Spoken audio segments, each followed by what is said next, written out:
மாண்புமிகு பேரவைத் தலைவர்களே, 8வது முறை நம்ம உறுப்பினர்கள்லாம் கமெண்ட் அடிக்கிறாங்க.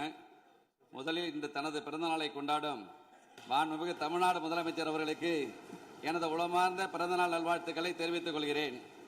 சமூக நீதி, கல்வி, தொழில் வளர்ச்சி, பெண்கள் முன்னேற்றம், இளைஞர் நலன், தமிழ்நாட்டின் ஒட்டுமொத்த வளர்ச்சிக்காக அவர் மேற்கொண்டு வரும் மக்கள் நல பணிகள் மேலும் சிறக்கவும், நல்ல உடல் நலத்துடனும் நீண்ட ஆயுளுடனும் மக்கள் பணியாற்றவும் இறைவனை பிரார்த்திக்கிறேன்.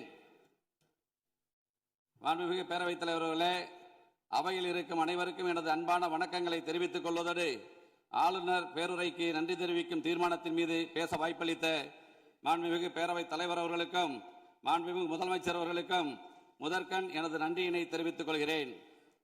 கடந்த 4 நாட்களுக்கு முன்பாக நம்முடைய ஆளுநர் அவர்கள் இந்த அவைக்கு வந்தார்.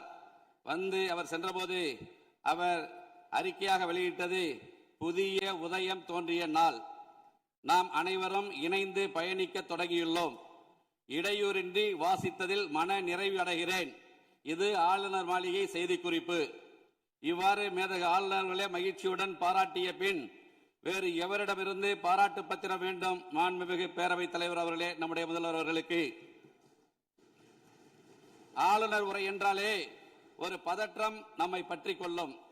ஆனால் இந்த முறை அவை தொடங்கியவுடனே தமிழ்த்தாய் வாழ்த்து கம்பீரமாக ஒலித்தது. தேசிய கீதமும் பெருமையாக இசைத்தது. மேதகு ஆளுநர் அவர்களும் ரொம்பவே சந்தோஷமாக புன்னகையோடு தன் உரையை வாசித்து முடித்ததோடு இன்றைக்கு தமிழ்நாட்டில் ஒரு மாபெரும் சரித்திர புரட்சியை தன்னந்தனியே ஏற்படுத்தி உள்ளார் நமது மாண்புமிகு முதலமைச்சர் என புகழ்ந்திருக்கிறார்கள். இதைவிட இந்த அரசுக்கு வேற என்ன பெருமை வேண்டும்? மாண்புமிகு பேரவைத் தலைவர் அவர்களே, நமது முதலமைச்சர் நாற்காலியில் வந்து உட்கார்ந்தவுடனேயே அரசுக்கும் ஆளுநர் மாளிகைக்கும் நடுவில் இருந்த எல்லைக்கோடு அழிக்கப்பட்டு அது நட்பின் பாலமாக அமைந்துவிட்டது. இதோடு நிற்கவில்லை.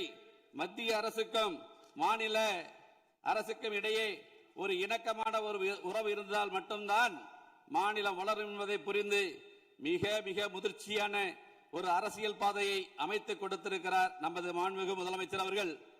இதுதான் மற்ற தலைவர்களுக்கும் வழி நடத்த தெரிந்த நமது மாண்புமிகு முதலமைச்சர் அவர்களுக்கும் உள்ள வித்தியாசம் என்பதை இந்த அவையில் நான் தெரிவித்துக் கொள்ள கடமைப்பட்டிருக்கிறேன்.